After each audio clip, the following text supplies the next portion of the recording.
Hi friends, we now have one shloka from Bhartruhari.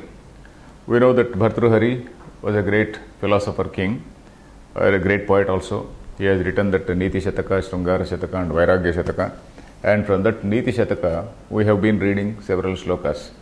This is actually the very first shloka in that Niti Shatakam. The very first shloka in the sense, very first shloka is about prayer. If you say, do not count that prayer, immediately after the prayer, the very first shloka is this. That is, it is talking about, say, a situation where people are very unwilling to take advice. We see it all over. We want to advise people and then people do not want to take advice. Everybody thinks, okay, I know it, I know everything. So it is like that. It is talking about such a situation. Let us read this shloka.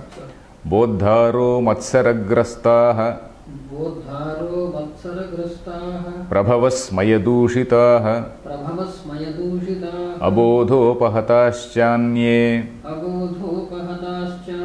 jirnamange subhashitam. When nobody is listening to my advice, what will happen? So my own good counsel, it gets absorbed in me. So that is the last line. When nobody is willing to listen, what shall I do? I can't say shout before a wall. So my subhashitam, my counsel, my wise counsel, it is digested in me. It is just absorbed in me. It is digested in me.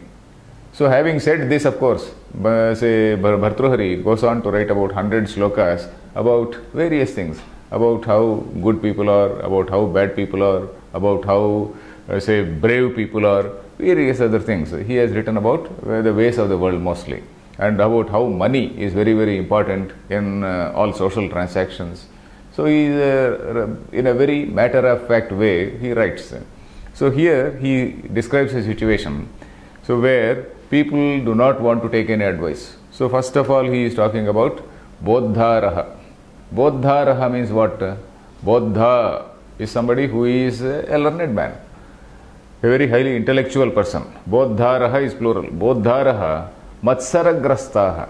You find in society there are people who are intellectuals, who are capable of guiding the society, but they are not willing. Who are capable of, in fact, there are people who are capable of sharing their knowledge with others, but they don't want to. So that is what is called matsara. You don't want to do a thing even when you are not losing anything. You don't want to help others, you don't want to say advise others or counsel others, even when you are not losing anything. If you are losing something, then it is okay. But even when you are not losing anything, you are not willing to help others, you are not willing to counsel others, even when the society is going in the wrong way, you are keeping quiet. So this is what one particular poet say, it seems, I think I quoted these lines earlier also. There is one poet called Yeats, W.B. Yeats. He says, the best lack all conviction, while the worst are full of passionate intensity. So the best people who know things, they lack all conviction. They have no conviction. They don't have that courage. They don't want to come into the field, and then they don't want to advise people. They just keep quiet, and then they are also swept away by the current, swept away by the bad current.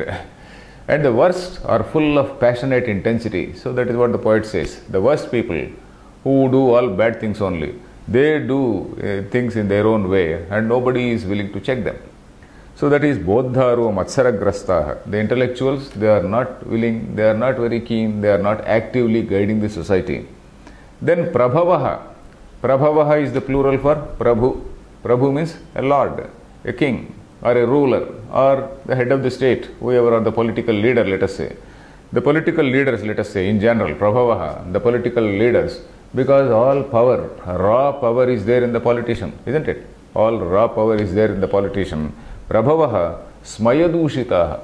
Smaya is something arrogance. Smayadushitaha, they are smitten by arrogance. Smayadushitaha means they are smitten by arrogance.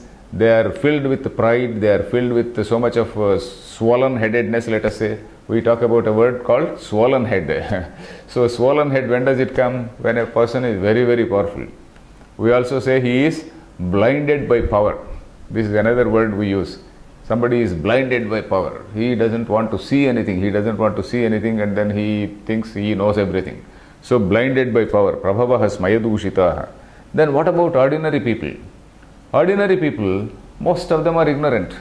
Abodhopahatascha anye. Abodha means knowledge.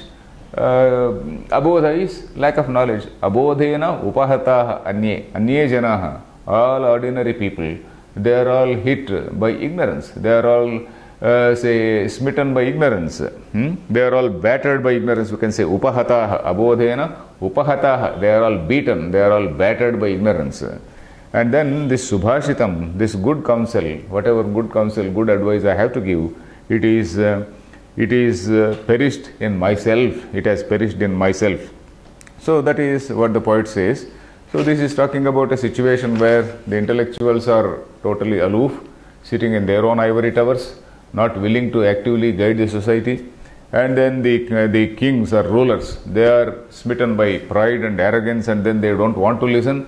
And while all other people, they are abodhopahataha, mostly smitten by ignorance, battered by ignorance. And then what happens? Jirna mange subhashitam. Jirna is what? Digestion. Actually, jirna, the word jirna means digestion. So subhashitam is digested within me. So that is what he says. So then why is he saying? He is actually expressing his anguish. The poet here, King Bhartruhari, he was himself a king.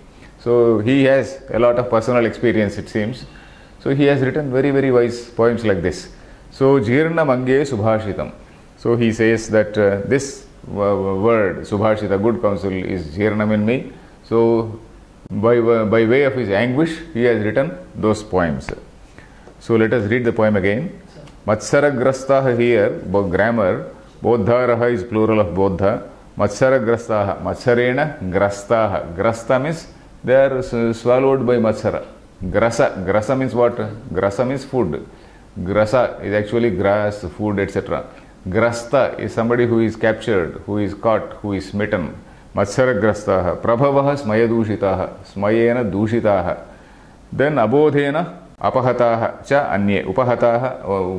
Abodhena upahataha anye. They are all beaten by ignorance. So then we will read this shloka. Bodharo matsaragrastaha. Matsaragrastaha. Prabhavasmayadushitaha. Abodhopahataschaanye. Jirnamange subhashitam. Fine.